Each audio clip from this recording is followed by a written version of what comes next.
ότι αυτή είναι δική του αδελφή.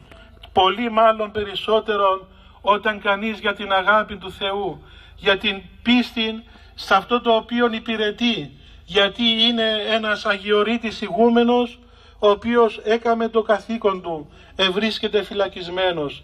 Κι ας ακουστεί η προσευχή μας εις τον Θεό της αγάπης, να φωτίσει αυτούς που κυβερνούν, να κυβερνήσουν τον τόπον επιτέλους προς το καλό, προς το αγαθόν, να κοιτάξουν τα πραγματικά τους προβλήματα, να πάυσουν να εθελοτυφλούν και να ψάχνουν να βρουν εξηλαστήρια θύματα.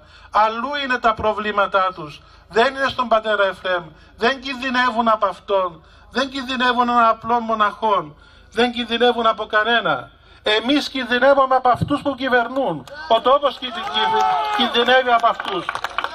Γι' αυτό δεν ξέρουν τι να κάνουν, δεν ξέρουν ποιον να βάλουν, δεν βρίσκουν άνθρωπο να τους κυβερνήσει. Φτάσαμε σε αυτό το χάλι να μην έχουμε έναν άνθρωπο να κυβερνήσει τον τόπο, να ψάχνουμε να βρούμε έναν ικανό να σταθεί μπροστά, να πάρει τα ενία του τόπου και να τον τραβήσει μπροστά.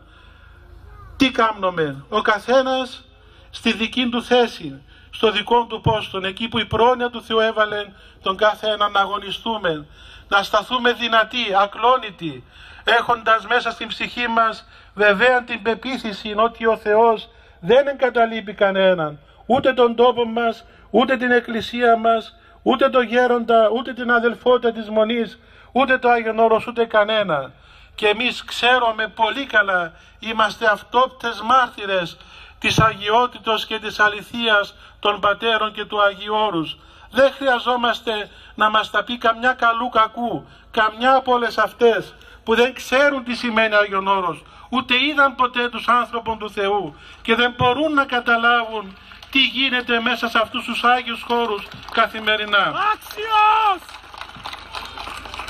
Εύχομαι, αδελφοί μου, η χάρις του Χριστού μας, ο οποίος εγεννήθηκε μέσα στο σπήλαιο για να μας δώσει κουράγιο στη δική μας ζωή, για να μας ενισχύσει να βαδίζουμε τον αγώνα μας, να γεννηθεί στις καρδιές όλου του κόσμου, να οδηγήσει τον κόσμο όλων εις οδούς ειρήνης και να δώσει την αγάπη του στις ψυχές των ανθρώπων, ώστε όλος ο κόσμος να γνωρίσει τον Κύριον και να καταλάβουμε ότι αυτό είναι που μας λείπει και τίποτα άλλο.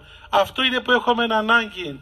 Έχουμε ανάγκη τον Χριστό, την ειρήνη του Χριστού, την ξεκούραση που δίνει ο Χριστός και όχι ψεύτικα πράγματα και ψεύτικες ενέργειες.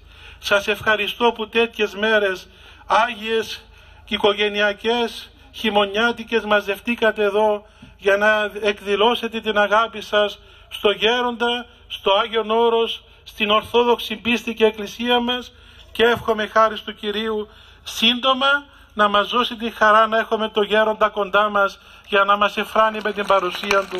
Αμήν.